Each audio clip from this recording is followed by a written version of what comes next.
అమ్మాయి మా ఫ్రెండ్స్ ఇంకా కొంతమందిని కూడా ఇట్లనే ధమ్కి ఇచ్చింది. మరి వాళ్ళు నిర్మల్ పోలీస్ స్టేషన్లో 21 ఏప్రిల్ 2026 నాడు నిర్మల్ పోలీస్ స్టేషన్లో కూడా ఎఫ్ఐఆర్ అయింది. అంటే వీళ్ళంతా కూడా ఎక్స్టార్షనిస్ట్లే అని చెప్పి మన బాబు బండి సాయి భగీరథ్ కంప్లైంట్ ఇచ్చిండు. House number 2-10-204. దీని మీద కరీంనగర్ 2 టౌన్ పోలీసు వాళ్ళు క్రైమ్ నెంబర్ 253/2026 కేసు బుక్ చేసిండ్రు. ఇది స్టోరీ. ఇప్పుడు నేను కట్ చేస్తా. ఇక్కడ కట్ చేసి మరి ఈ చిన్న అమ్మాయికి, ఈ 17 ఏళ్ళ అమ్మాయికి, 17 సంవత్సరాలున్న అమ్మాయికి బండి సాయి భగీరథ్ నిజంగా భయపడతాడా అనేది ఒకసారి ఎగ్జామిన్ చేద్దాం. బ్రదర్ ఫస్ట్ వీడియో తీసుకో. బండి సాయి భగీరథ్ ఆయన ఒకసారి ఆయన నాయక, కల్నాయక లేకపోతే ఇంకా ఏందనేది మీరు ఒకసారి దబంగా ఒకసారి చూడండి. మీరు ఆయన మహేంద్ర యూనివర్సిటీలో ఆయన ఎట్లా దునాయి చేస్తున్నారు.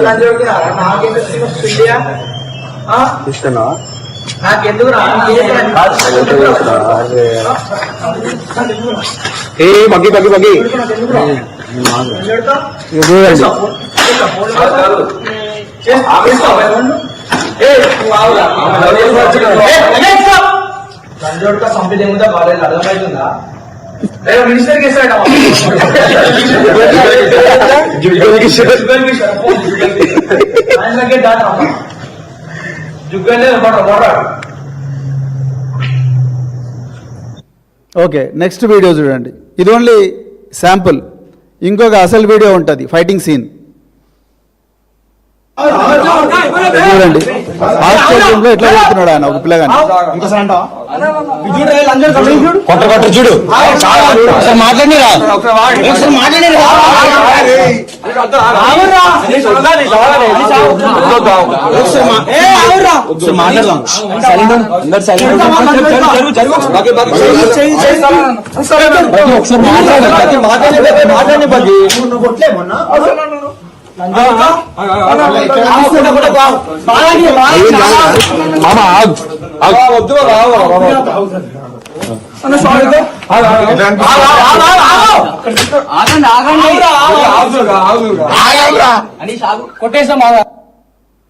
ఇది బండి సాయి భగీరథ్ యొక్క శాంపుల్ వీడియో. ఈ విధంగా విద్యార్థులను కొట్టి మహేంద్ర యూనివర్సిటీ నుంచి యాంటీ ర్యాగింగ్ యాక్ట్ కింద 2 ఎఫ్ఐఆర్లు అయినాయి. దుండిగల్ పోలీస్ స్టేషన్, సైబరాబాద్ లిమిట్స్లో.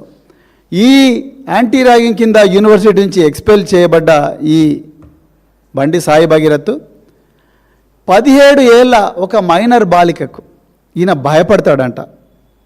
మరి చెవిలో ఎవరు పూలు పెడుతున్నారో మరి కమలనాథులు మీరే చెప్పాలి.